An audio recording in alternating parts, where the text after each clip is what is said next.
I'm working on it. Barbara Forrest is an intelligent woman who gathered intelligence on the unintelligent line of intelligent design.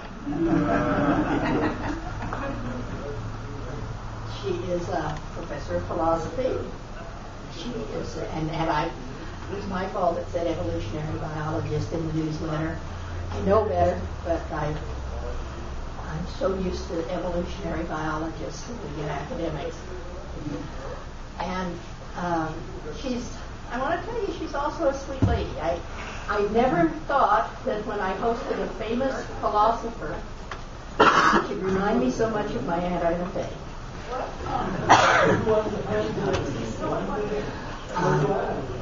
But we've had a lot of fun this weekend, but much more important, she has exposed the intelligent design people for what they are, not misguided believers, but really corrupt people, and she will tell you about it. So please help me welcome Barbara Forrest.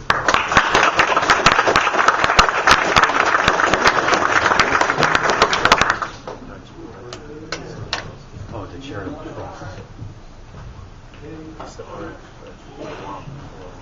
Thank you very much. I think what I'd rather do before I start is to disconnect, to take this loose and get away from this light. If we just don't need any lights on the screen.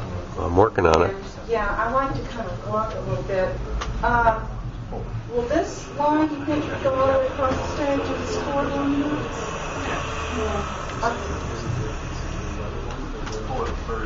Go backstage and turn off the station. Okay.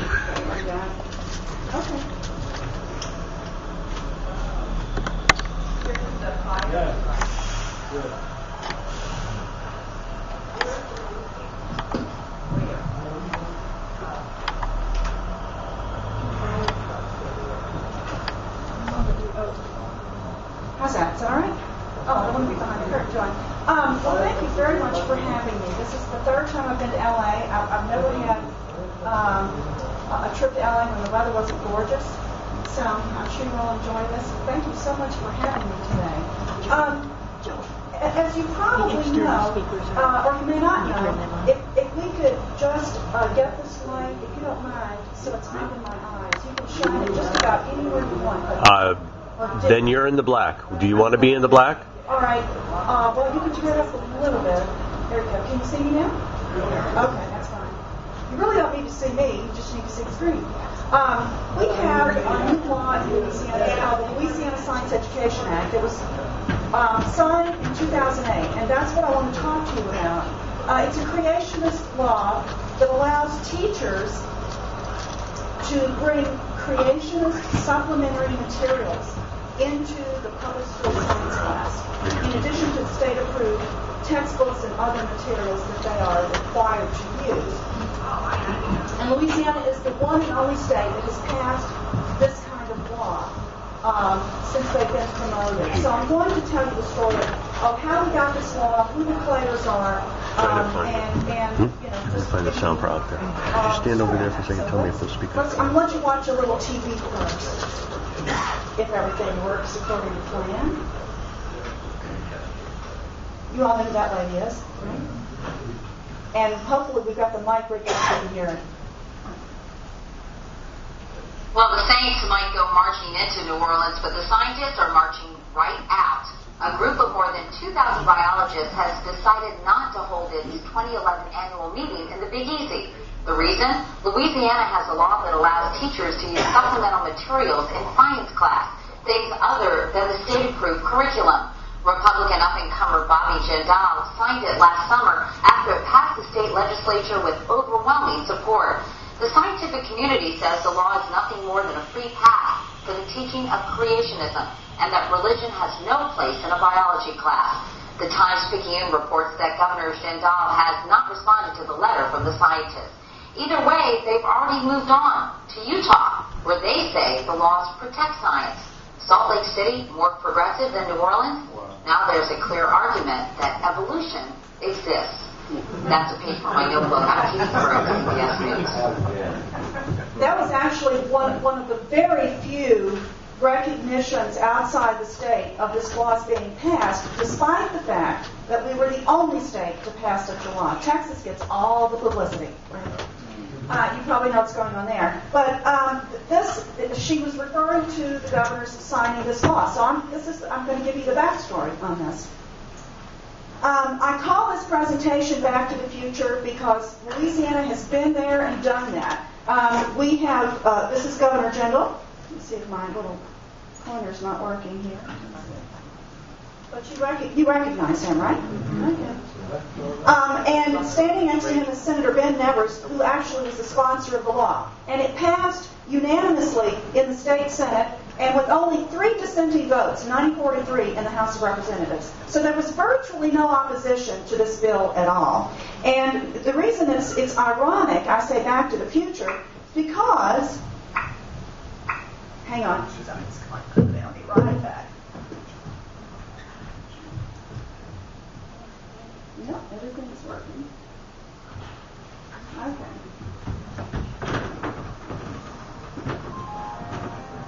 In 1981, Louisiana passed the Balanced Treatment Act requiring the teaching of creation science whenever a teacher taught evolution. And the Supreme Court declared that law unconstitutional in 1987. So we've already done this once, okay? But the legislature passed, and there was even less resistance to this bill than there was to the bill in 1981, which was overtly and blatantly about creation science. I'm going to have to go back over there because this little gizmo is, for some reason, not working. So I'm just going to go back over there and talk. Okay, sorry. Could be the battery. So, all right. So I'll just speak from over here. These are the children at the Discovery Institute who are really where this all begins, because ultimately we wouldn't have this piece of legislation if they had not been for the last, since 1999, or actually way before that, so relentlessly promoting intelligent design creationism. There in the upper right you see Bruce Chapman, who's the Discovery Institute president. That's a conservative think tank in Seattle. And in 1996, teaming up with Stephen Meyer, there to the left, they formed the Center for the Renewal of Science and Culture to promote intelligent design creationism. It's now called the Center for Science and Culture. And there you see a number of people prominently associated with it. The Associate Director, John West, who is a political scientist. Michael Behe, who you probably have heard of. He was one of the expert witnesses for the defense in the Dover case, which was the first legal case about intelligent design. He testified on the creationist side. There's William Dembski to the right, second from the left. And Dembski is one of the most prominent spokesmen for the intelligent design movement.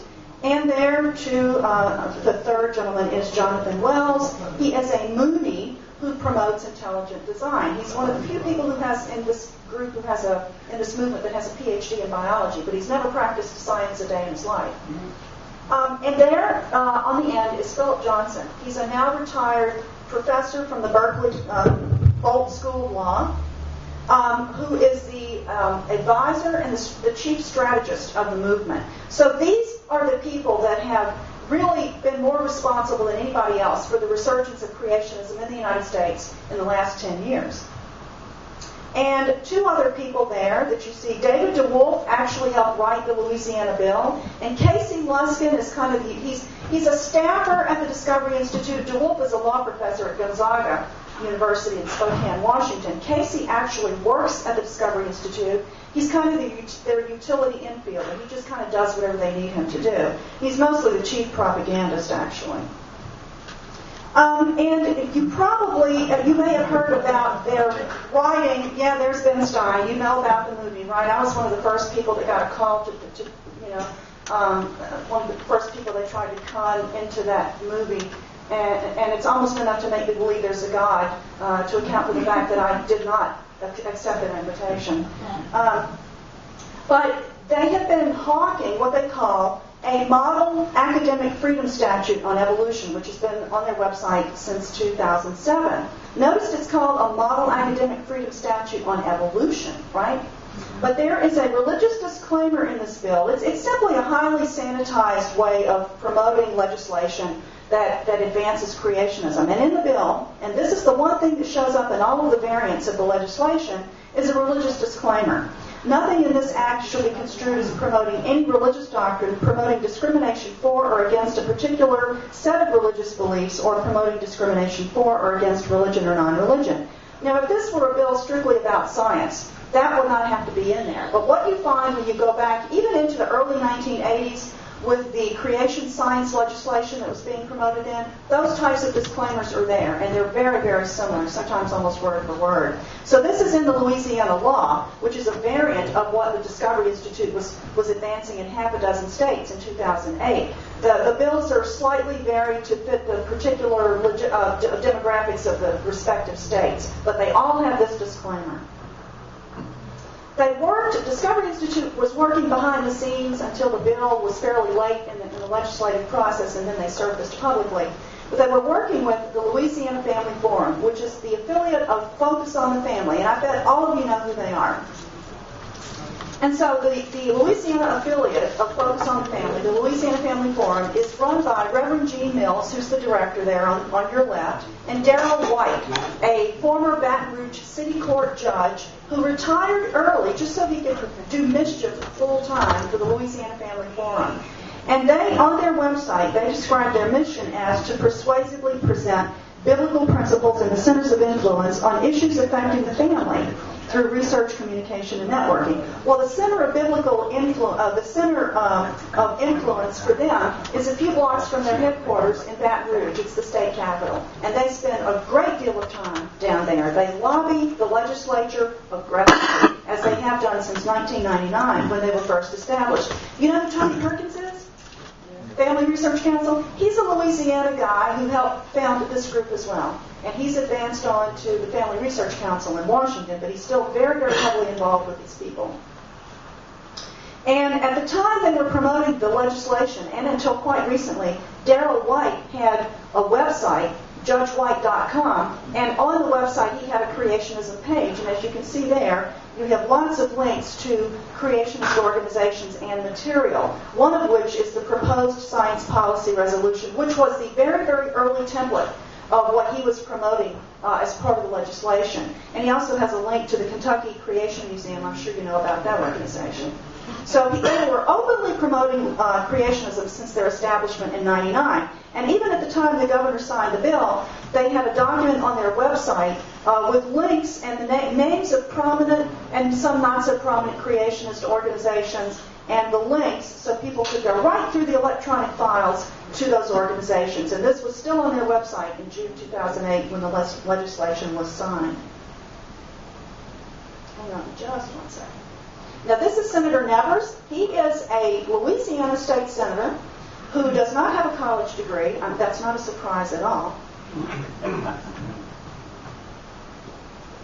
He's an electrician, and he is one of the most powerful men in the Louisiana legislature. He sponsored the bill, but what happens is the foot soldiers on the ground that are carrying out the will of the Discovery Institute never can quite stay on the playbook. And the strategy for now, what the Discovery Institute has to do, is to, at all costs, avoid the word intelligent design. And you'll see why as we go along. And for heaven's sake, don't use the word creationism. But Senator Nevers, in talking to my hometown newspaper, literally let the cat out of the bag. He said he sponsored the legislation for the Louisiana Family Forum because they believe, look there in red, that scientific data related to creationism should be discussed, right, when dealing with Darwin's theory. And then he got back on track and he used the code words, weaknesses and strengths in both scientific arguments. Now that is the kind of code language that the Discovery Institute is now telling their local, state and local supporters to use. But he screwed up momentarily, right? And that caused them great concern, but only momentarily.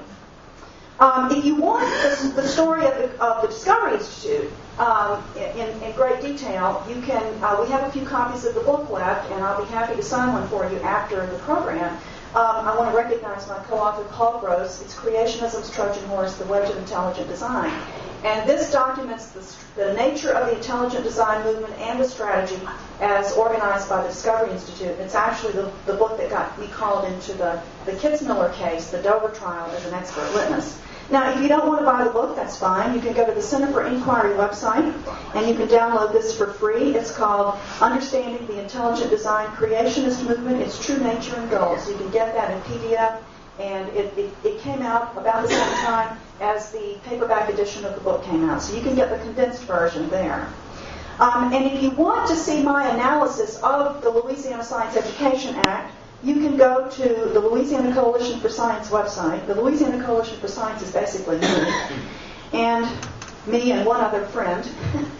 And you can follow the link and type in the search box SB 733, that was the name of the bill, analysis, and you will get the analysis in PDF. You can download it. LAScienceCoalition.org, and just type in SB 733 analysis. And I have an extensive analysis of the legislation, which I did while I was going through the process. Now, this has all happened, incredibly after the Dover trial. The Kitzmiller versus Dover case was the first legal case involving intelligent design. And my role was to do a number of things, to explain to the judge what the strategy of the Discovery Institute is, which they call the wedge strategy, and also to explain about this creationist textbook of Pandas and People that was being used in the Dover High School library. So we won this case quite stunningly. I don't know if you've read the judge's decision, but it was a stunning victory for the forces of science and separation of church and state. And all of the legislators to whom I talked knew about that case. And then they found out, of course, that I would have been involved in it. So the ones I was lobbying knew about it, and they still supported this creationist bill in Louisiana. Now, if you want the story of the trial, you can watch it. Actually, you can get it on Google Video now. It's called Judgment Day. It was a Nova documentary, Judgment Day, Intelligent Design on Trial. And you can get all the details about the trial in that documentary at Google Video. So how did we get this act? What's going on? Despite all that, 1987 Supreme Court ruling, an astonishingly beautifully written 2005 opinion from Judge John Jones in the Dover trial. How is creationism still being advanced in light of those two very effective court rulings? Well, it's being advanced through code language. And here is a list of the Discovery Institute's favorite code terms. One of them is teach the controversy. Let's teach the controversy that's raging within the scientific community about intelligent design. Let's let the kids find out about that. There is no such controversy inside the community of scientists about the status and the health of evolutionary theory, but that's one of their code words. And it's their most popular and their most effective. Another is let's teach the arguments for and against evolution, or the arguments for and against neo-Darwinism. Another, the one that's been really big in Texas, is let's teach the strengths and weaknesses of evolution. Now, you saw Senator Nevers use that phrase, right? So he had clearly been coached. He just couldn't quite stay on script. And now the ones that have been most heavily used in Louisiana are the critical analysis of evolution. That is the most prominent code word in terms of which this new bill was written. And also academic freedom. It was first introduced as the Louisiana Academic Freedom Act. And when they realized that there was going to be some opposition to this, they changed the name of the bill to scrub it up a little bit to the Louisiana Science Education Act. So they're now operating in terms of sanitized terminology. This is all about language. So where did we get this bill? Let's go to the Louisiana story. Now let's go to the local level. Well, in Ouachita Parish, you can see the map there. That little red part is in northeast Louisiana. There's a very, very, very conservative parish there. Ouachita Parish adopted its own academic freedom policy in November 2006, and that's where the camel's nose was under the tent. Okay, there was really almost no opposition up there to this. There was no announcement that it was coming up at the school board. A couple of people heard about it accidentally and got down there to try to argue against it. Of course, it did no good. So that happened in November 2006. In 2007, Senator David Vitter, our United States Senator, tried to earmark $100,000 of federal money in a huge national spending bill, earmarked by name for the Louisiana Family Forum to promote their program in Ouachita Parish. Now, has anybody ever heard of Senator Vitter? Yeah. Okay, well, for those who haven't, let me introduce you to him. Senator Vitter got caught literally with his pants down in the French Quarter, and this is the madam who said that he was one of their clients. His specific, I don't know what you would call her, lady friend, this is this lady who happens to have the same name as his wife. Now, the lady of the evening is the one on your left. His wife, who has stood by him through all of this, also named Wendy, is the lady on the right. Okay, so this is what he has really come most to be famous for. But despite that, he will probably have an easy re-election, in November. But that's his claim to fame there. And the flames represent where, according to his church, he should be going, right? But anyway, what he did was he got found out. A Times-Picayune reporter saw this earmark and wrote a long, really very good story about it. And so what Vitter did, and Americans United for Separation of Church and State, they really got on the beam, and they organized just a whole bunch of organizations to lobby Congress to get this earmark taken out. Well, what Vitter did was he didn't remove it. He redirected, of the $100,000, he redirected $30,000 specifically to the Ouachita Parish School Board, which is where it was going to be used anyway. I don't know what happened to the other $70,000. I never had time to follow up on it, but he got caught doing that. But this is where it all started. And a couple of the people at the Louisiana Family Forum actually used to work for Vitter politically. So this is where it really started in Louisiana in 2006 with the Ouachita policy, and then the attempt to fund that policy by David Vitter. So it started with the a policy in one parish or county, and it spread to a legislation initially called Senate Bill 561 and passed as Senate Bill 733 in the Louisiana legislature. And there are Senator Nevers and 3 other senators who were his co-sponsors in the Senate. And of course, waiting in the wings, or helping behind the scenes were Reverend Mills of the Louisiana Family Forum and Darrell White. They were very thickly involved in this. They were coordinating everything behind the scenes with the Discovery Institute. So here are the key players as to how we got this. All of the key people involved. There on your left are Gene Mills and Darrell White of the Louisiana Family Forum. On your right is the Center for Science and Culture at the Discovery Institute, and specifically David DeWolf, the law professor, who helped craft the version of the bill that finally passed. Representative Frank Hoffman on the lower right, who was, in 2006, he was the assistant superintendent of the school board out there who helped get that Ouachita policy adopted. And by the time the bill was introduced in the legislature, he was in the Louisiana legislature on the House Education Committee working the bill on the House side.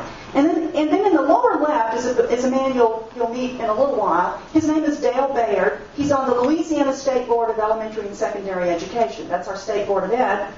And he does take his marching orders from the Louisiana Family Forum. He will come up a little bit later. But I will give you 3 guesses, and I think you'll only need one, as to who is the central player in this story. Who do you think? You've got all except one. Who do you think was the most crucial? James Thompson. There you go. My governor who wants to be your president. Okay? All right. There's a cell phone going off somewhere. Yeah, I'm sorry. Oh, okay. So anyway, he was the linchpin in the whole deal. Without him being in the governor's seat, they couldn't have got this bill through. Kathleen Blanco would never have signed it because she didn't believe in teaching creationism in public schools. But Bobby Jindal is a very close ally of the Louisiana Family Forum, and they knew that when they got him elected governor, they could put this bill through. And so they waited until he was elected. I'm going to show you just how close to the Louisiana Family Forum he is. And of course, these are some other things that the Louisiana Family Forum have taken credit for. Covenant marriage law, a ban on stem cell research funding, and there's a certain kind of stem cell research in Louisiana that's legal in England, but if a scientist does it in Louisiana, they'll go to prison for 10 years. I mean, this is the kind of legislation that's being passed in Louisiana because Bobby Jindal is letting the Louisiana Family Forum write this legislation, and the legislature is only too happy to pass it. In Louisiana, the journalists in the state don't like to write about Jindal's religion, even though Jindal has used it prominently as a part of his political persona. He's very open about it. He attends church. He's a very, very far-right Catholic. But he goes to church on Sunday in Baptist churches in Louisiana at state expense, in North Louisiana, at state expense in the state helicopter. And he has spent thousands and thousands of dollars doing this. But one journalist for the New York Times, who was based in New Orleans, figured it out and put the pieces together, and in June 2008 wrote a New York Times article about the governor's relationship with the Louisiana Family Forum. And this is the Louisiana Family Forum's own copy of that article. They underlined all the parts that they liked. And they particularly liked the part that you see there in, looking at the time here, okay, we're good. The part that said, at the group's modest offices here, which are only about 3 blocks from the Capitol, Mr. Jindal was seen as practically one of the family. So they sent this out electronically to their supporters. It's just, I have somebody who gets their stuff and then forwards it on to me. And so they were very proud of this article in the New York Times that showed just how close a relationship they had with Bobby Jindal. But it's even closer. Keep watching. Jindal attends all of their events. They don't show up on his official schedule, but neither will he release his schedule to the news media. That's one of the big fights they've had with him.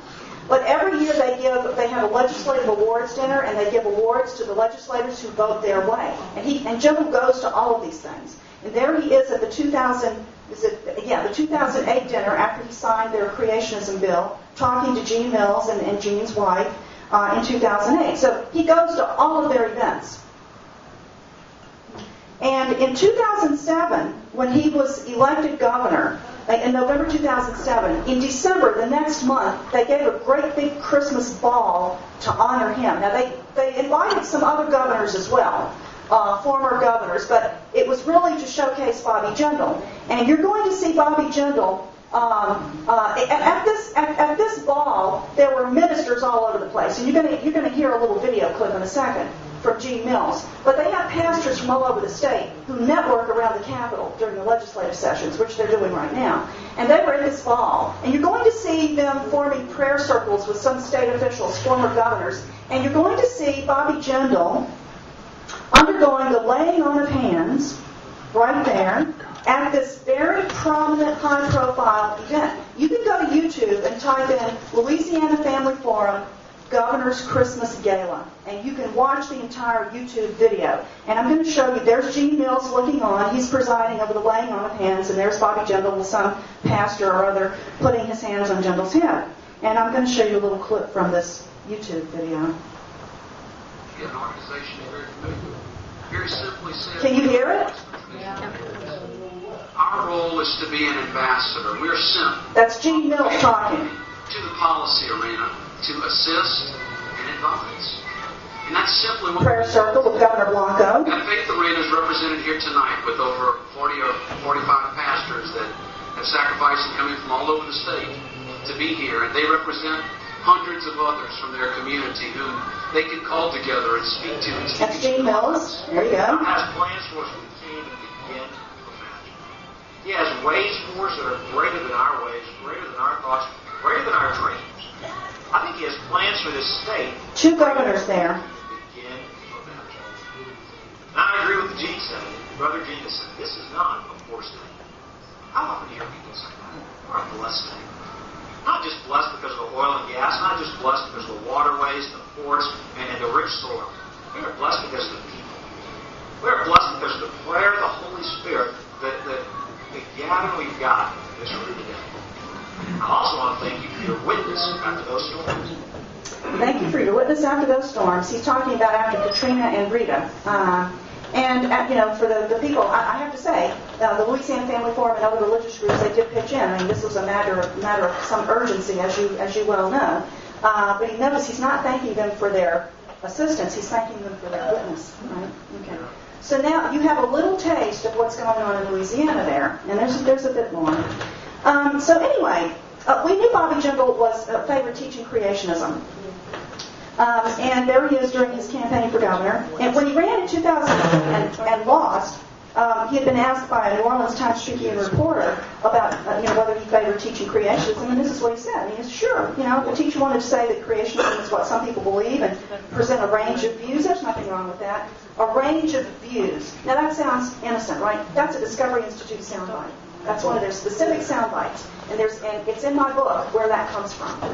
It's in chapter 8, actually. So he was using their sound bite. Now, how he got it, I don't know, but it's their sound bite. And, of course, in 2007, when he ran again, he was on a public television governor's forum, and he was asked about it again. And he, of course, endorsed it. Let's teach the kids the different theories that are out there for things that aren't explained by science. And of course, it was very clear that he supports teaching creationism. I won't go through the entire quote. So anyway, he signed Senate Bill number 733 that is now law as Act number 473. We had people, I finally put out a call for help from all over the country. We had people writing him from all over the United States asking him to veto the bill. We had 9 national scientific organizations asking him to veto the bill. He ignored all of them. He responded to no one, not even the people from inside his own state. And we found through the National Center for Science Education, which is a clearinghouse for assistance with protecting the teaching of evolution, located in Oakland, California, we found one of his old professors at Brown University. He has a biology degree from Brown University, a biology degree. And we found Professor Arthur Landy, who taught him, I think it was genetics. And Professor Landy made a very nice statement, a public statement, requesting that he veto the bill. He said, when Governor Jindal was in my class studying to be a doctor, because that's what he started out to be at first, he was a very good student. He said, I would hope that he wouldn't do anything in Louisiana to make it more difficult for Louisiana students to become doctors. And that really resonated with me because my son is a doctor, and he was, just about to. He was still just out of medical school at the time, and he had gone through public schools and public university, and he even ignored Professor Landy, and he signed the bill. He ignored everybody. He responds to no one. So I'm going to let you see, I think this one in June 2008, he was asked about this on Face the Nation. So, yes, thank you very much. We will need the sound again. Make a sharp turn here to a different issue, an issue that has raised some controversy. Now, you were a biology major in college. I think you had a double major, but you were a biology major, and you support the teaching of intelligent design in schools. Do you have doubts about the theory of evolution? A couple of things. One, I don't think this is something the federal or state government should be imposing its views on local school districts. As a conservative, I think government that's closest to the people and governs best. I think local school boards should be in a position of deciding the curriculum and also deciding what students should be learning. Secondly, I don't think students learn by us withholding information from them. Some want only to teach intelligent design. Some only want to teach evolution. I think both views are wrong. How about you personally? Where do you stand personally on this? As a parent, or when my kids go to schools, when they go to public schools, I want them to be presented with the best thinking. I want them to be able to make decisions for themselves. I want them to see the best data. I personally think that the human life and the world we live in wasn't created accidentally. I do think that there's a creator. I'm a Christian. I do think that God played a role in creating not only Earth, but mankind. Now, the way that he did it, I certainly want my kids to be exposed to the very best science. I don't want them I don't want any facts or theories or explanations to be withheld from them because of political correctness. The way we're going to have smart, intelligent kids is expose them to the very best science and let them not only decide, but also let them contribute to that body of knowledge. That's what makes the scientific process so exciting. You get to go there and find facts and data and test what's come before you and challenge those theories. Okay. Louisiana Governor Bobby Jindal, described in Republican circles as a Republican superstar, one of the Republicans of the future. Thank you very much, Governor, for joining us. Thank you. Happy Father's Day. And to you. Let me remind you, he's my governor, but he wants to be your president. Okay? Just think that this is in his plans for the future. And it's no secret in Louisiana at all. And that's the last sound clip, so you can relax. Thank you so much. Okay, so now, if you want to hear a couple of interviews that I've done with New Mexicans for Science and Reason, who are just a wonderful pro-science group out in Albuquerque, you can go to lasciencecoalition.org. Again, that's my website, and you can look that up. They entitled the most recent interview they did with me, "What Hath Jindal Done?" And so you can listen to 2 interviews I've done about what's been going on in Louisiana for the last couple of years. Okay, so behind all of this, there was a Discovery Institute the whole time. What they do is they always work through local groups, and then when things become really hot and heated and high profile, they step into the public spotlight, and that's exactly what they did in Louisiana. And so they were watching everything, for a while. They were writing about it on their website. They were watching the passage of the Ouachita Parish Academic Freedom Policy in 2006, and they wrote about it. They were watching these bills in 2008 progress through various state legislatures. In of course, the only one where it passed was Louisiana. But they were watching in this web post, Florida and Louisiana. They were watching those bills go along, and they were criticizing the way the Louisiana media were covering this. And then, when the bill passed, when Governor Jindal signed it on June 25, 2008, we didn't know about it until June 27th. And the minute it hit the papers that morning, within minutes, this went up on the Discovery Institute's website. They declared their victory. Victory in Louisiana. And I mean, literally within minutes. This went up around 7:15 a.m. in the morning. So they were watching it minute by minute. So our state of Louisiana was deliberately targeted, which I knew it would be. I knew that they were going to go after Louisiana. The Discovery Institute would do this. And they're still watching what goes on there. Here is David DeWolf, who responded. Monroe, Louisiana is up in Ouachita Parish. That's where the academic freedom policy was initially adopted in 2006. And I have a friend up there who's a philosopher and a Catholic who wrote a letter to the paper, the small local paper, very small town, small university town, saying that intelligent design is really not good theology and it's certainly not good Catholic theology. And they were watching that. The Discovery Institute saw that in that very small newspaper and responded to it. And David DeWolf wrote an extensive rebuttal that was carried by the paper, but I got the last word because I got to rebut him. So anyway, they're watching everything, every little thing, and there's more to the story. They're promoting for use around the country, but especially in Louisiana, the Discovery Institute's new high school textbook, Explore Evolution. Notice how they have sanitized the title. Well, it was written by well-known creationists. Their names are at the top. One of them is Paul Nelson, who's a young Earth creationist, and there are some of those in the intelligent design movement, although most of them are old Earth creationists. The title contains some of the code language, arguments for and against neo-Darwinism, and even though they scrubbed the text of the term intelligent design, you'll see at the bottom, irreducible complexity is in the book very specifically, and that's Michael Behe's contribution to intelligent design, except that it's an old creationist concept. And so what the book does is to use sanitized terminology, try to undermine evolution, and it's based on Jonathan Wells' book, Icons of Evolution, the approach that this book takes to undermine evolution. And it challenges common descent, and it teaches irreducible complexity. So it's very easy to identify as a creationist book, an intelligent design textbook. Now, so what the law does now is to permit teachers to use material like this until they get caught. There are no prohibitions on any type of material. Somebody has to find out about it and report it. And then it has to go through a long, extensive review process, and I'll tell you about that in a minute. So what Darrell White at the Louisiana Family Forum has been promoting for the last number of years, along with an old, long-time creationist in the lower left, Charles Voss. I had to fight him when he and a couple of his friends came into my parish of Livingston and tried to get their stuff put into my kids' schools. That's where I first encountered him. Voss has written what he calls textbook addendums. And they are PDF creationist criticisms of 8 or 10 major biology textbooks that are used around Louisiana and around the nation. And he has them posted on the website, and that's from his webpage. One of these, if you followed the case in Knox County, Tennessee recently, one of these has showed up in that case, and it's going to come up again at the Knox County school board meeting on May the 5th. One of Voss's addendums is being used by the parent who filed a complaint against the use of the word myth in his child's biology textbook. And you can go to LAScienceCoalition.org and you can read my post about that case. So this is what's the type of material that's being promoted for use in Louisiana public schools and which is now legal.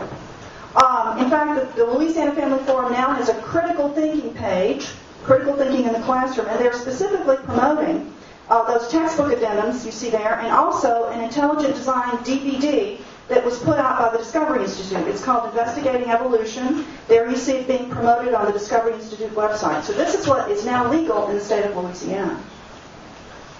Now, this is a teacher who was actually using creationist material in his classroom. His name is Danny Pennington. He was a biology teacher up in Monroe and also helped get that academic freedom policy passed up there.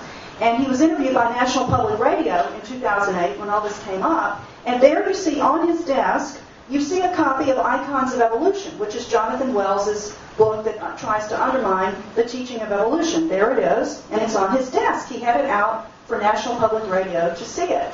And Pennington had written some supplementary material to be used. He gave it to some science teachers up there. I got it through a Freedom of Information request. And it's just a bunch of creationist stuff he pulled off the internet. All of this is now legal in the state of Louisiana. But he was actually using it in fall 2007 in his classroom at West Monroe High School. So after the bill passed, the Louisiana State Board, the Board of Elementary and Secondary Education, we call it BESE for short, their job was now to order the Department of Education staff, the science division, to write a draft policy to implement the law. And this policy would be placed into Bulletin 741, there you see in the upper left, Section 2304, which is the Louisiana Handbook for School Administrators. It tells teachers and principals and school boards how to conduct themselves under specific laws that are passed by the legislature. And so the Department of Education drafted. Now, most of the people that work in the Department of Ed are former teachers themselves. And they are good people, especially the ones in the science section. They are former science teachers, and they hate this law. And so what they did was to call together an ad hoc committee of expert teachers and scientists from around the state and get suggestions on how to draft this policy. And so they drafted a very good policy, which, had it been enacted, would have cut this law off at the knees. And they put two very important. This was to be presented to the Board of Elementary and Secondary Education at its December 2nd, 2008 meeting. And the policy had two very important statements in it.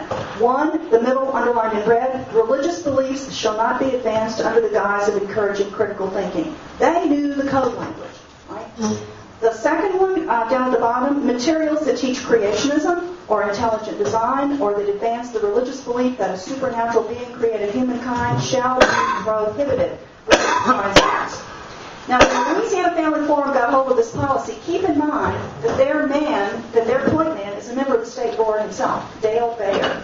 And what they did between the December 2nd meeting and the upcoming meeting on January 3rd, 2009, the Louisiana Family Forum showed up at the Department of Education with a legislator, probably Senator Navras, and a member of the state board, probably Dale Bayer, and pressured the staff to eliminate those two statements, to scrub it.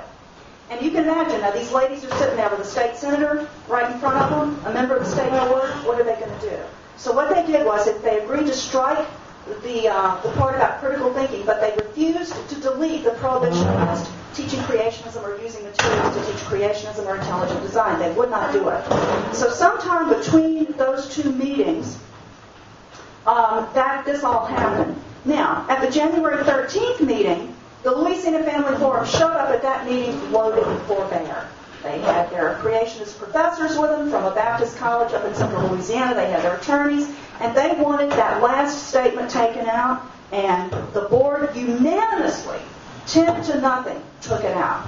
Now, keep in mind, Dale Bayer is a member of the board, taking his marching orders from the Louisiana Family Forum, but the superintendent of education also went along with this. And when he gave the okay, that was it. The board fell right into line. Now, what is sad and ironic is that in 2002, when the Louisiana Family Forum tried to get evolution disclaimer stickers into our biology books, Paul Pastorek, the Louisiana Superintendent of Education now, was a member of the board at the time, and he was the president of the board, and he single-handedly got that thing voted down. He says, we're not going to have this. We're not going back to the dark ages in Louisiana. He now is a direct appointee of Bobby Jindal, and he fell right into line. And once he gave the okay and said, we can live with this, that was it. The board enacted this policy with those two protections deleted, and that's what we have now. And of course, there's Dale Bayard. And Casey Luskin was actually calling up the Department of Education about this. He was interfering in this matter from Seattle, presumably. He talked to a woman named Nancy Beavan, who was in charge of that division. So, the very next day, the very day after that policy was adopted, Gene Mills, and you can read this on my website also, Gene Mills announced to the American Family Association News Service that Louisiana was open for business. Louisiana is open for business, open for creationism, right? So, in February, the very next month, the Society for Integrated and Comparative Biology, which is a national science organization, had written to the governor to ask him to veto the bill, and of course he ignored them the way he did all of the others. So they wrote to him again in February 2009, after that policy was enacted, and they told him that because he had signed the bill, there's his name, and this is their actual letter, that they were not going to hold their 2011 convention in New Orleans. They had been planning to do that. They had a bid on the hotel and everything. And they had actually held 3 previous conventions in New Orleans. They really wanted to come. And it was especially a sensitive issue with them because of Katrina, right? Everybody now wants to come visit us, and we welcome all of them. But they decided it was a very tough decision for them to make. They decided they couldn't come and do business in a state that attacked what they themselves do, their discipline and the way it's taught. So they wrote to him and they told him that, and they said that they were going to urge other scientific organizations to do the same thing. Well, guess where they're going? If you remember from Katie Curry's little piece, they said, we're going to Utah. We're going to hold our convention in Utah. Why? Because in 2005, when a state legislator there tried to get a creationism bill passed, their state board adopted a multi-page statement in support of teaching teaching evolutionary biology, teaching evolution. They said it was central to their K through 12 curriculum. They were very upfront about it, and so they're getting rewarded with a major scientific convention. So now, there's a little bit more. The next thing that the Louisiana Family Board had to come here was the complaint review procedure. What happens, what is going to be the policy governing the situation in which a parent files a complaint about creationist material being used in the classroom? Well, again, the Louisiana Department of Education wrote a very, very good draft policy, but it was only a draft. They don't make policy, they present it to Bessie, and Bessie makes the decision. And their proposal was that the Department of Education would appoint 3 expert reviewers to look at the material, and knowing those people as I now do, they would be appointed real experts. 3 reviewers to look at the material, make recommendations to the Department of Education, and the Department of Education would make a recommendation to the State Board. And the Department of Ed could revise it, ignore it, whatever they wanted to do, but they would, the professionals in the Department of Ed, with the advice of expert reviewers, would then make a recommendation to the board. Well, that got changed as well. At another meeting in September of 2009, the Louisiana Family Forum showed up again, loaded for bear, right? And the now policy is that the Louisiana Department of Ed gets only to appoint only 2 reviewers, right? The parent who files the complaint gets to appoint 1 reviewer. The LEA, or the Louisiana Education Authority, the school, or the principal of the school, or the school board, somebody in the school board, gets to appoint a reviewer, and the publisher of the material gets to appoint a reviewer, right? Now, you can just see what's coming, right? So what do we have now? And then, once the Department of Ed makes its recommendation, they don't get to make a recommendation to Bessie. They have to take the reports of those reviewers, which are guaranteed to include creationists, and send those directly to Bessie, without any input, then any prerogative to accept, reject, amend, or anything. So this is what we're going to have whenever this does happen. And here, by the way, are the people who went to the board meeting. This was like the first or second week of the semester. I could not go to this meeting, but we had the dean of the College of Basic Sciences from Louisiana State University go to that meeting and ask the board not to do this, and they ignored him. They totally ignored him. These meetings are usually held when those of us who have real jobs, real work to do, are at work, right? And that's the way this happened. So the people there's, of course, Darrell White again. There's Gene Mills. This is Lenny DeToro, a creationist who has been helping them for years. And here is John Aller. He teaches linguistics at the University of Louisiana at Lafayette. And he was there arguing to really give the religious right control of this review procedure. And he was also arguing that they needed to allow the use of the materials that were written by Charles Voss. Remember him? The textbook addendums? Specifically, he mentioned that. Now, let me show you who Aller is. Aller is a young earth creationist who here in 2006 was at a conference at the Kentucky Creation Museum with a bunch of other young earthers. This is the kind of people who Bobby Jindal has allowed to commandeer the policy governing the teaching of science in Louisiana, and whom the state board, they're taking their orders from. This is who's running the show. Oops, excuse me. Hang on. Get right back in.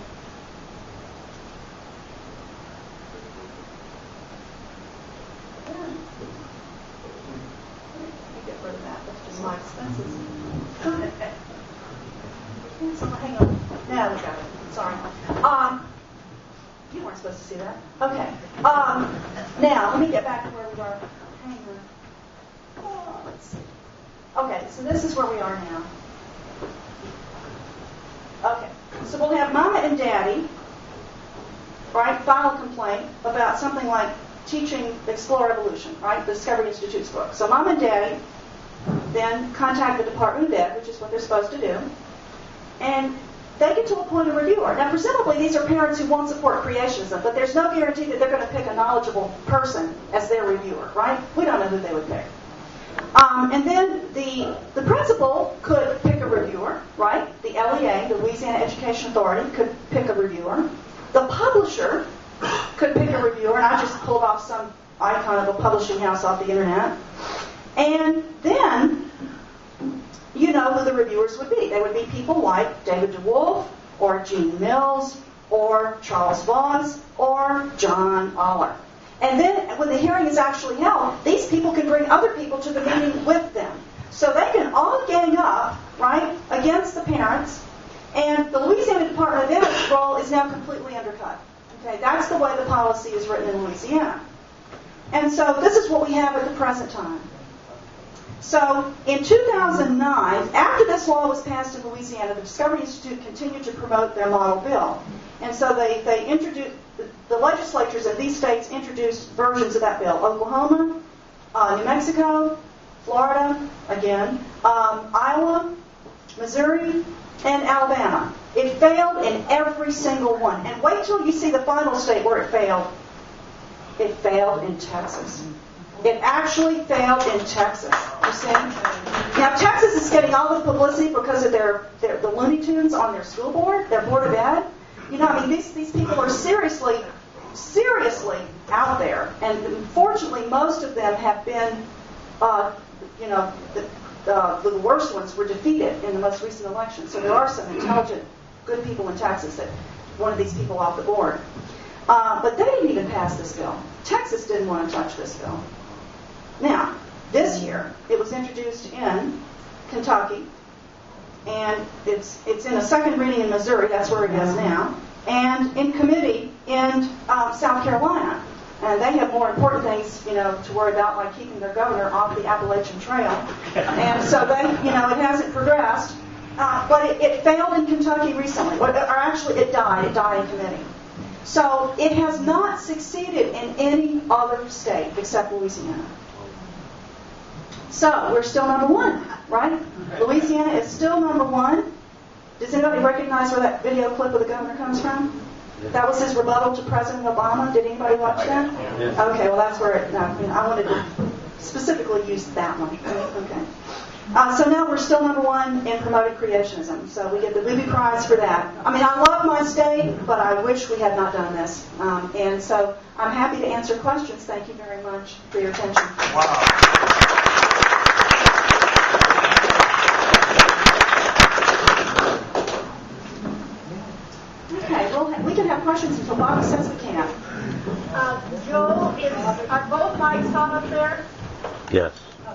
let me bring this one down here if you don't mind. Yeah, and you take yeah, another I one. have a hot one up here.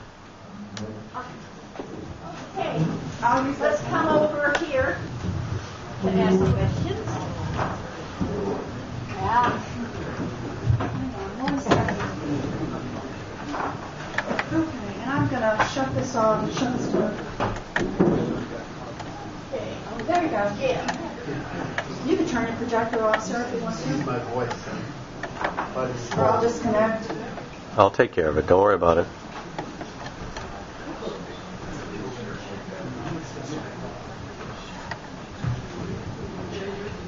There we go.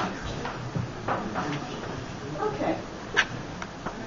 Oh, I'm sorry. Go ahead. You said the Louisiana Family Foundation has obviously a lot of influence in the state.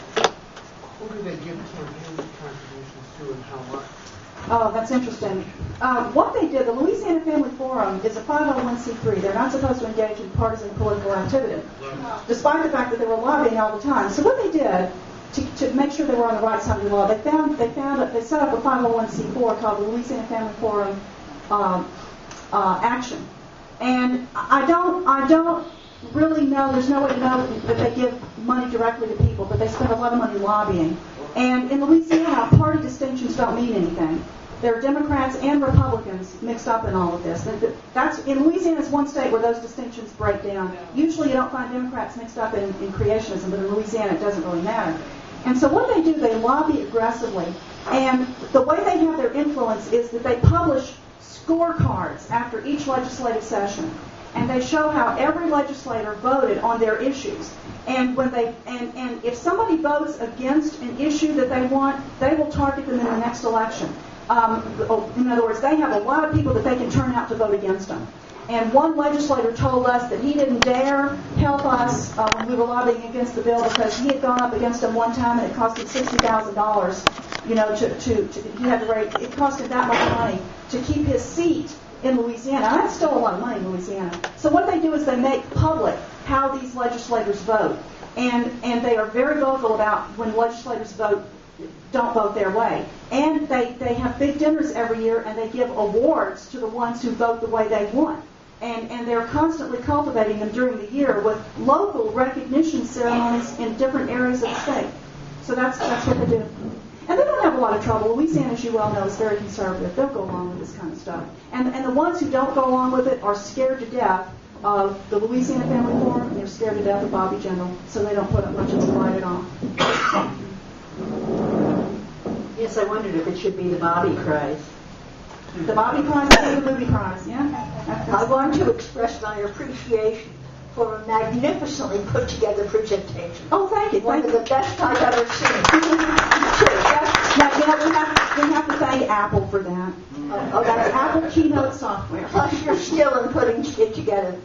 Now, a lot of these people connected with discovery and creationism earn very large salaries.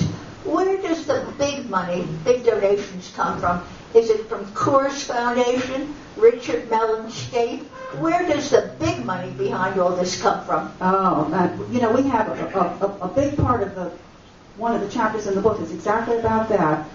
They get the Discovery Institute, their largest, when we were writing the book, we found out that they had three major sources of support for this type of program. One was from the Stewardship Foundation, which I couldn't find very much information about. Another one was the Weyerhaeuser Foundation, or the Stewardship Foundation, I think it was, which was funded by one of the Weyerhaeuser family who agreed with their program, the Weyerhaeuser or Weyerhaeuser Lumber Company.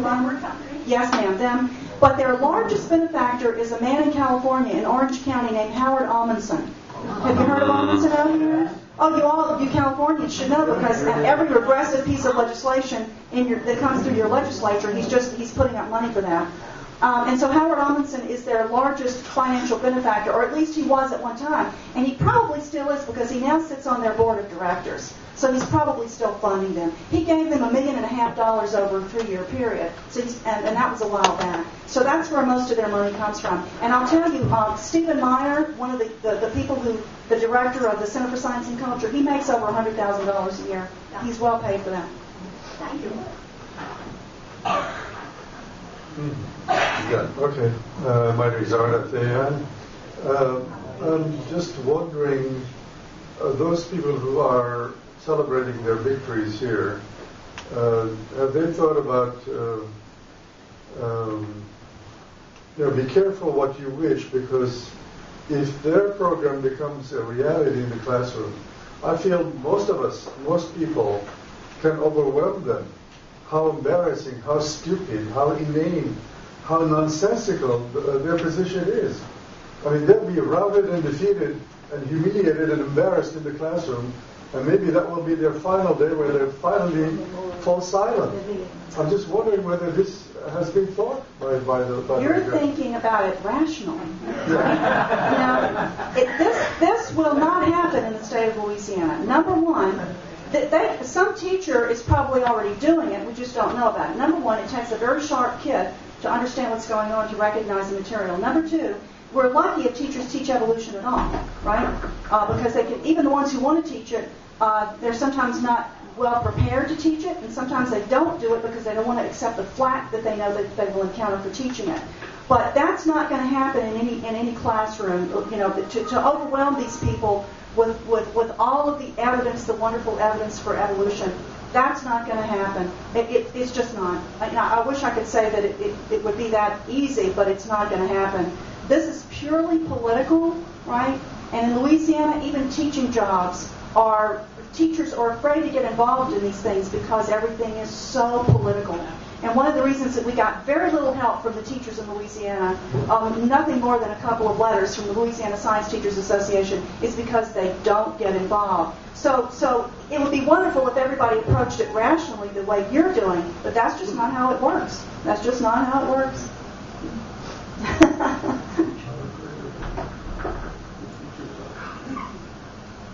Hi, Dr. Forrest. Hi. I'm just wondering who could be plaintiffs to legally challenge that law, and if anyone has come forward, if anything's happening in that area. No, not right now. This law is a little trickier in terms of how you handle it legally because it's written in sanitized terminology. It has no overt reference to creationism and no overt reference to intelligent design. It's very easy to show that that's what it is. I've already done it. You can read my analysis of the bill. It's extremely easy to show.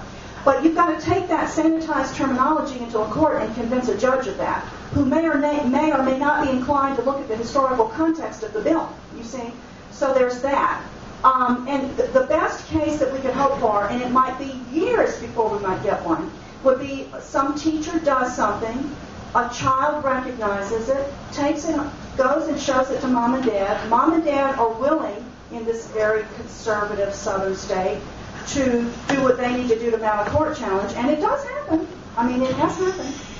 And then it goes to court. So our best case would be the specific use of materials in a classroom, so that we would have that as evidence. But we might wait a long time before we get that. So, but that is a good question. Thank you. Okay. Oh, Christine has a question. You had mentioned that your son or daughter had problems in school. Could you give us a little? Oh no, thank goodness they didn't. My son didn't have problems in school. He went through the Louisiana public school system and also went to Louisiana State University and to Louisiana State University Health Sciences Center and became a physician. And my children got a really very good education. It's possible to do that in Louisiana, with good parental support and all of that.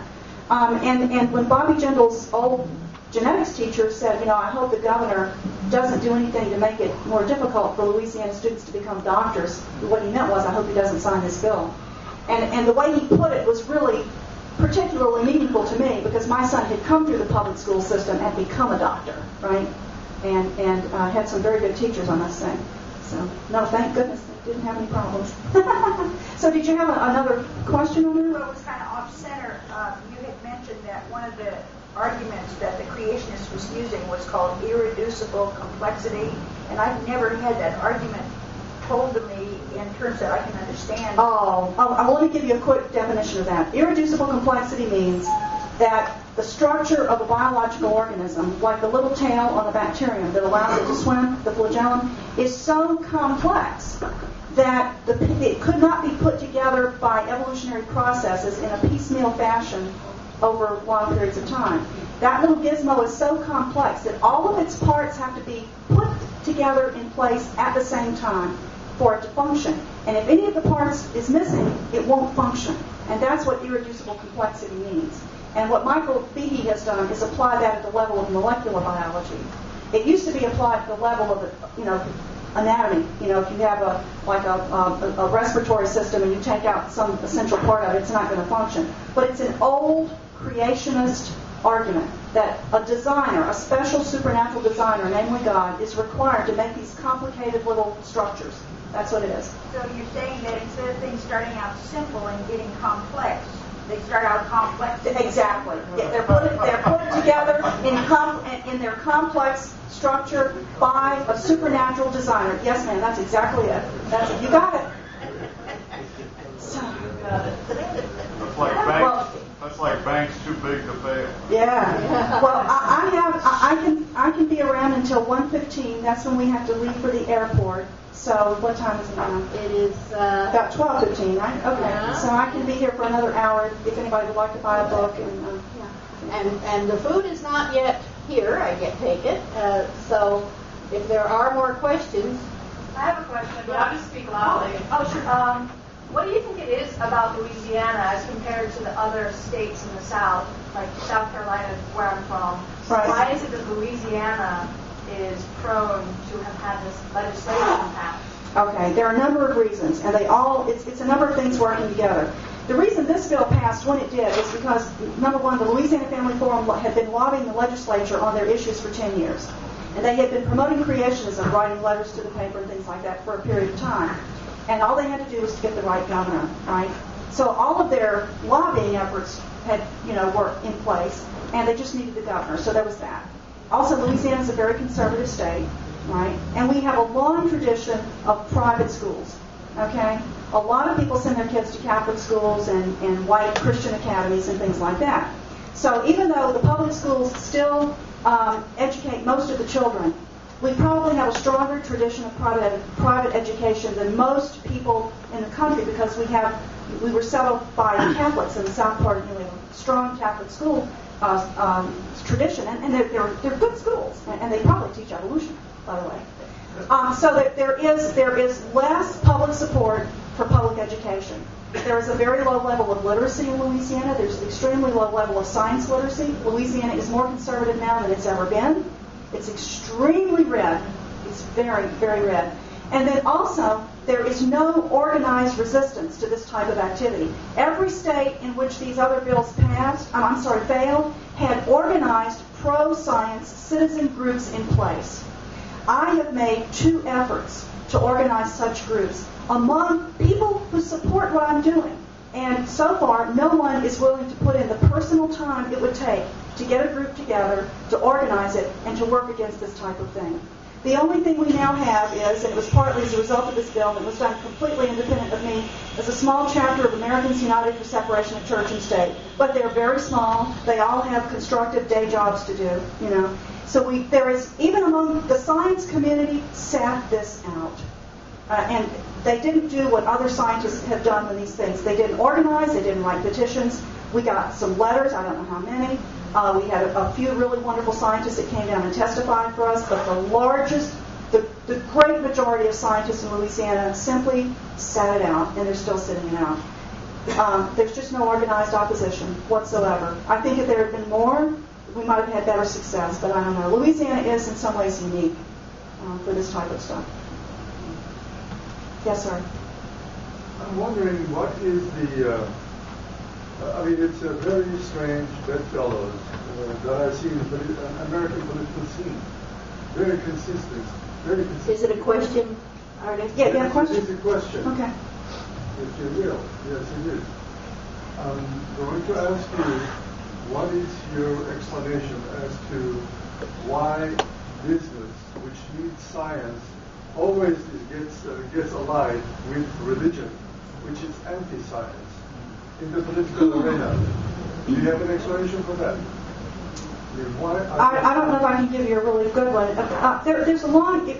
If you have read Susan Jacoby's wonderful book called Freethinkers, And then she has another wonderful book called The Age of American Unreason, I think it is. She talks about the fact that in the history of the United States,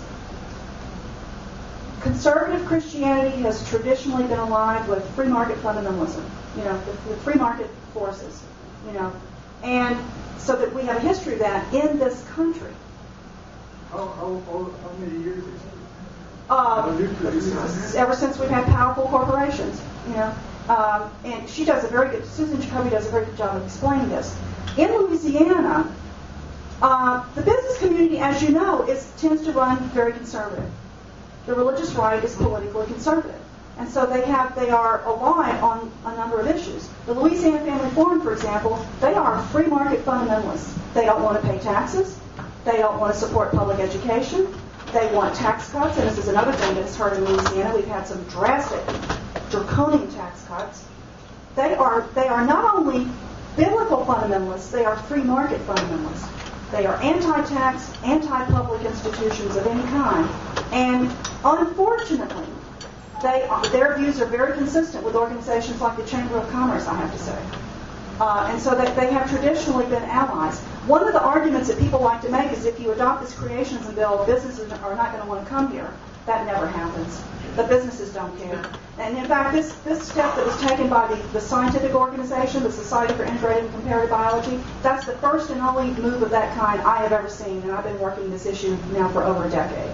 They don't care. They don't care what's going on in the public schools, really.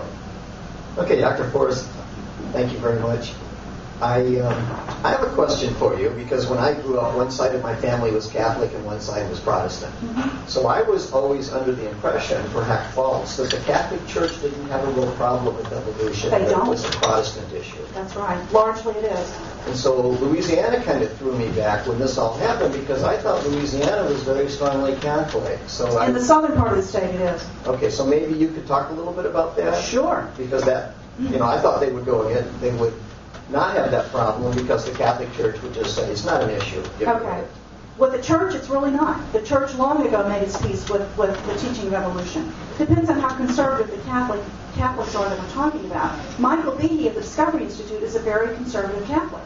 And there is a contingent of very conservative Catholics in the creationism movement because they have other issues in common that they want to work for together. And the governor is a very conservative Catholic, okay? And Louisiana is a conservative state. So on this issue, they are out of step with their own church. They're at odds with their own church. But it is politically, for Jindal, a very good position to take. Because he knows that people in Louisiana are largely scientifically illiterate, unfortunately. They are largely conservative, and that it was not going to hurt him one bit, and he's worried about that. In fact, it probably got him some votes, you see. So even though they are at odds with the official position of their church, the Catholic Church, they are politically very conservative, and they see an advantage in supporting creationism because of their conservative politics, which puts them at odds with their church. It is mostly, though, creationism is mostly a Protestant, fundamentalist, and evangelical issue. Those are the people who really, truly object to it, so you're right about that. But there is a contingent of conservative Catholics. There are no more questions. I have one. All right. Of you and of Dr. John Suarez in the back row. Would some good California green money help the Americans United chapter in Louisiana get something done? Anything would help. Anything would help. And how would we do that? Go to the Americans United side? You could join and support them that way, or you could make contributions. I'm not sure yet, right now, what would be the mechanism through which they could accept contributions. I think they would have to check with the national office, so I wouldn't want to say anything about that. Yeah, well, that's the case. If you can tell us, I'll tell you, Bobby, how to do it. Okay. I gathered from Barbara that the basic problem is that the chapter in Louisiana is small. Very, very small. And so that money obviously would help, but a lot more than that is needed to... Yeah, the real problem we have is manpower. When you only have a few people who all have jobs, See, the creationists, they seem never to have jobs. You know, they do this full time. They are taken care of through their foundations. You know, Gene Mills makes his living doing this through the Louisiana Family Forum. And so it's a wonderful thought, Bobby. Thank you so much, and I'm sure that they would be happy to accept assistance. They are running low on funds. I know that they are. So if they wanted to do something, they wouldn't have very much money to do it. But the best way to do it would be to contact either John or me and let us check with the national office and find out about that. And thank you so. That was a very kind-hearted gesture. Thank you so much. I'll be happy to. And John, I have a comment in addition, Bobby. Americans United for Separation of Church and State, that you all know, both Barbara and I are on the national board. The board consists of 15 members. 3 of them, namely Barbara, myself, and Eddie Tabash, whom you all know. He couldn't be here today. We are the free-thinking caucus within the board of Americans United. So AU is well represented through the 3 of us within the board. Yes. I just wanted to make that clear. And I have to say, Americans United, of all, in addition to the National Center for Science Education, I'm on their board as well, and they have given us a great deal of help. But the Americans United for Separation of Church and State has done more to try to help out in Louisiana than any other organization. They are always watching, writing letters, whatever they need to do, and they are we have a wonderful staff in Washington, and I can't say enough about how much help they've given me. I wish it had worked. And if we all tell all our California friends that when John sends me the email how to do it, it will be out in the next Atheists United blast. So if you're on our email list, you'll get the information. You can forward it to your friends, because we probably could get enough California money eventually that they could hire a little staff. Oh, that would take a lot. I don't know if it would. If that Please come up to the microphone. Have there been any studies of the long-term impact of the creationist ethics on the beliefs of high school students? On the long-term effects of creationist what? Of the creationist policy, the promotion of these concepts. Oh, you mean around the country? Around the country. I mean, it seems so way out that I think of my own kids, teenagers. I mean, it wouldn't resonate. They would just ignore it. I'm wondering. I mean, is it succeeding to some degree? You know, every place where this has come up, the creationists have always lost. You know, I'm happy to say. You know, they lose every single time when people find out what they're doing. Organized opposition mounts, and they are consistently undercut. Now, even in Texas, the worst people on the board have been voted out. Okay, because people eventually get tired of this type of thing. I don't know of any particular studies specifically looking at the effects of creationist policies, because they don't last long enough. You know, people get fed up with this and they always vote this out. Except in Louisiana, it takes a federal court case to get it out, you see.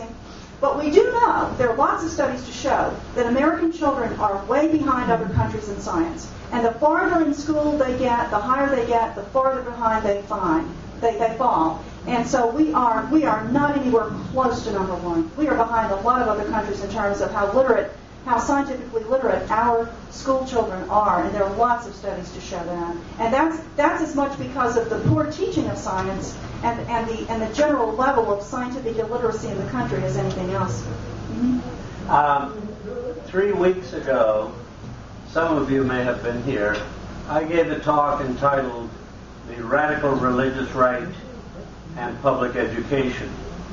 And in that, I talked about the existence of fundamentalist schools with their own textbooks, a very rapidly growing movement, so that even though, you know, your students in maybe Los Angeles, greater Los Angeles, would be shocked and rejecting of anything such that would be presented, that is not the case in many areas throughout the country. It is accepted as gospel, it is incorporated, and it explains, as Barbara was pointing out, the fact that our scientific literacy, particularly in the subject of evolution, is way down when measured against practically everywhere in the world. There was that study 2-3 years ago about how many people believed in evolution in about 30 or 40 countries. We were way down on that list. And that's so there is a danger. It will not be rejected readily. And I'll make one last comment to add to what John had to say. The National Science Foundation, every year, every 2 or 3 years, they do a national survey of public science literacy. And this year, their survey results excluded the questions about evolution. They didn't even show up, and the reason was because of some conservative appointee on the National Science Board. I don't have, I guess a lingering Bushy or something like that. But I don't have all the facts on it because I haven't had time to really read very much about it. But the National Center for Science Education has material on their website, ncsc.com, about that episode, and it did get some media coverage. So it just seems to pop up everywhere. Yes, sir, in the back. Ethically speaking, are your teachers willingly teaching creationism, or are they packing their bags and moving to a more science-oriented state? Oh, you mean no? In Louisiana, the great majority of our teachers are not in favor of this. It doesn't mean they're going to get involved to fight it, but they're not in favor of it. They don't want to be bothered with it. They don't want anything that's going to create problems for them in the classroom, right? But we do have about 20 years ago now. It's getting kind of old, but the gentleman that filed the first complaint against the Balanced Treatment Act in 1981 was a biology teacher named Donald Aguilar. Well, years later, when he was doing his dissertation at LSU in science education, he's now a school district superintendent. He did a survey, a very thorough survey of biology teachers around Louisiana to find out how much support for creationism there was, and it was almost 1 out of every 4 was a creationist. So we do have creationist teachers in the schools, but we typically don't know who they are until somebody reports it, because you don't know what happens in the classroom. So, no, teachers are not packing and leaving their bags. They're quite packing their bags and leaving the state. They are quite dedicated to our students. If it weren't for the public schools in Louisiana, I'd be working at Burger King, right? They are dedicated. They are wonderful teachers, but they are very reluctant to get involved in this type of stuff. Yes, ma'am? A couple things. Number one, do the teachers in Louisiana get tenure? They do. After how long? I think it's 3 years is a pretty standard thing. And number two, where can we send the chickens? I'm sorry? The chickens, with the barter thing? Oh, the barter thing, yeah. What's happening in Louisiana, and this is really sad, there is now, from the Jindal administration, pretty much an all-out assault on the public school system. He now is proposing, we have a strong union system of teachers union, okay? But these people are getting battered. What Jindal now wants to do is to tie teachers' jobs and their evaluations to how well students do on standardized tests. Now, if you knew the problems that Louisiana school students bring to school every day, and I know my kids went to a little rural public school, and all you had to do was look around at some of the parents to wonder how these little guys ever got to school every day, And there are so many things over which teachers have no control in the classroom. But now Jindal wants to tie teachers' jobs to certain measurements of student success. And the unions are really going to fight this tooth and nail because they know what this means. It's going to mean that some teachers are going to get fired, like happened in Connecticut, or was it Rhode Island? I forget. It was Rhode Island. And so really what Jindal wants to do is have a voucher system so that people can get state money to take their kids into private schools, and most of those are going to be religious schools.